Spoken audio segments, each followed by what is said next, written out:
Welcome to episode 98 of the Loane Hockey Podcast. And today I want to talk about the Calgary Flames to start the 24-25 NHL season and how they've been doing. And they've arguably been one of the biggest surprises to start the season because they've had some new additions both to their decor and up front. And you also add the mix of returning veterans, and then you mix in some of the young guys who are trying to compete for spots. And the guys they acquired in the summer, the guys they lost it's interesting because they lost Jacob Markstrom to New Jersey, and that opened a goaltending. It kind of opened a lot of different options for them in terms of goaltending. And then on their decor, they added Kevin Ball. Daniil Miromanov is potentially in for a bigger season and a bigger role this year. They have some young guys, and they have a veteran crop, a good mix of that. And then up front, you have guys who like Connor Zary, who's an intriguing young player. You have some other players in that mix who are veterans and are starting to produce again. Like it's interesting because Jonathan Huberdeau hasn't been off to the strongest of starts in his Calgary tenure thus far. But you look at he's been playing better this season so far, and a lot of their players in general have played better this season thus far. And they're an interesting team to watch. I would say one of the players that has been really intriguing to watch as far as Anthony Mantha, and he actually recorded his 300th career point the other night, and he's been off to a good start. And it's more of a prove it deal for him in his time with Calgary. But if he can get back to regular scoring form, there's certainly a lot more potential within his game to be a key contributor within this group.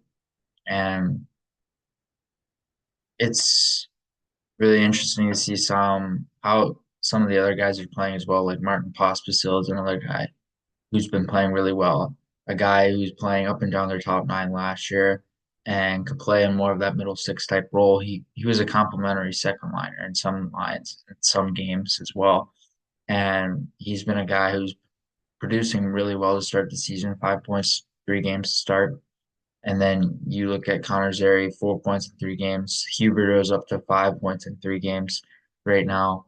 And there's many other players who have been contributing. Andrei Kuzmenko has been a point per game guy this far, only an assist, 4 points in 3 games. And but you look at the overall makeup of the team, and it's not too different from last year's team. But again, you need to rely on the support of that veteran group, and you need production from those veterans if they want to be a successful team. And so far, like I said, they've been intriguing to watch. And one of the guys who I've been really intrigued by to start the year is one of their younger players is Samuel Honzek, big power center who handles the puck really well, absorbs contact, and uses puck protection and body position on pucks. And he's able to leverage his size in terms of his offensive ability and also his rush play. So he can really leverage his play off the rush in terms of how he not only protects pucks but attacks with the puck on his stick. And I remember he had a goal in preseason, a very dynamic goal, a one-on-one sequence where he's able to maneuver around a defender, split the defenseman, and then be able to maneuver and route to the net. And a guy who's showcased really good ability thus far. And Kevin Ball, we talked about him earlier very briefly, but he's been actually standing out in terms of offense thus far. A guy who you can rely on inside that top four with Calgary, and he's due for an increased role because it was actually a perfect situation for him to get traded out of New Jersey because in Calgary now he has more opportunity to gain more ice time and potentially even a top pairing role if you were to go that route and if things were to happen that way. You could potentially fill that void in a top pairing role. And with Jersey, they have a lot of guys, especially in their back end in terms of younger players who are trying to make the team and consistently make the team. So he had a role with that team last year, but it would be much harder for him to try and maintain that over time. So he's been a really good fit, really seamless fit for Calgary this far, and a guy who plays a very prominent shutdown game. He's not a player that stands out in terms of offensive ability a ton per se, but in terms of his shutdown ability, how he's able to close gaps, how he's able to use his reach, his size, and how he can close plays down efficiently. That's what you want to get out of him the most, and that's what he is most efficient at in general. And we talked about before briefly, but Anthony Mantha is a guy who looks like he can get back to scoring form this year, potentially even point per game guy. I would imagine he can get somewhere around 60 plus points this year if he's playing consistently in a top six role. And he's been playing really well to start the season. 2 goals, 2 assists, 4 points, 3 games. And with how he's contributed, it's been a benefit more to him than anyone else and to any other team because he needed to go on a prove it deal somewhere. He needed to get his career back in form.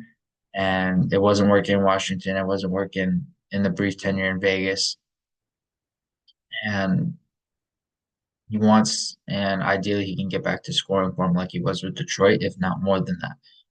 Maybe even a player that could eclipse 60 or 70 plus points, depending on team and stuff like that. But with this team, he has a good group because he has a core group of veterans that he's around, but at the same time, he can produce individually when needed. So he's a guy that fills that top six void for them, and he's been contributing really well offensively thus far. But Calgary's an interesting team, like I mentioned before. It'll be interesting to see how they continue to project down the course of the season, if they continue to play play the way they are now, or if they change a little bit and drop off a little bit. It'll be interesting to see how things change or not, and if they can continue to improve and maybe even bounce back to playoff form over time as well.